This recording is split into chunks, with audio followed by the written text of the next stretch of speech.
Alrighty, folks, it's time to put our hands together once again. Colorado Springs, we hit a record. I hear the claps in the studio. 77 degrees today. We beat the old record, 76, set back in 2016. And y'all, it's 2 weeks into November. Upper 70s. That is crazy. Pueblo also hitting 77 degrees today. I got outside and enjoyed it. Sweat a little bit more than I should have 2 weeks into November, but nonetheless enjoying the sunshine because inevitably cold temperatures are on the way. So tonight's lows, we're getting down into the low 40s in the Springs, 40 in the Springs, 36 in Pueblo, pretty much along I-25 and east to the plains in the 30s and 40s, and then west of I-25, seeing the 20s and 30s. So chilly morning nonetheless. Waking up tomorrow morning, here's the good news, is that it does warm up pretty quickly. We have a lot of sun to start the day. We're in the 50s by 9 a.m. in pretty much both Colorado Springs and Pueblo. So getting out for a run tomorrow should be a nice day, getting out to church and all sorts of things. But it's a tale of two tales. Tale of two stories, that is, in Colorado Springs and in southern Colorado for our Sunday. And here's why. So if we'll go to the national scene here, we have this big low pressure system off to the coast here of California. In the meantime, as this continues to scoot towards us, we're continuing to get this southwesterly flow into the mix, and we also have the remnants of this ridge breaking down.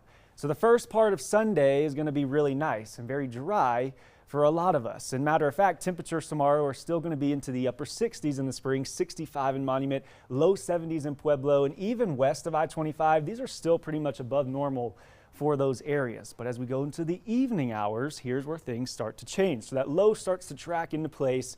It hits the mountains. We get the snow. We get the lift for it. The center of that low moves through, and that's where we're going to get our chances for some mountain snow.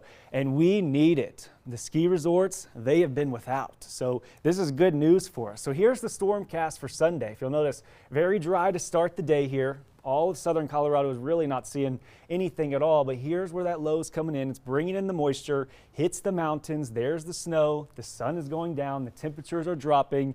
We get a little bit more snow into the mountain areas there. This continues, and this continues also into the overnight hours as well. We could see a spillover shower from that moisture, but for the most part, this stays concentrated west of I-25 there. Continues all through the overnight into the early morning hours and into some parts of actual Monday. With that being said, we could see some, a lot of snow into those areas. Here's the rain and snow potential for the next two. You'll notice it's more concentrated into the higher terrain here. And here's what the totals look like. You notice here, seeing 1 to 2 to 3 inches in some of the ski resorts. Let's go down to the south here. See a little bit more into Crested Butte, maybe up to 6 inches. Down further south, about to 5 into Purgatory over there in Wolf Creek. And these places really need it.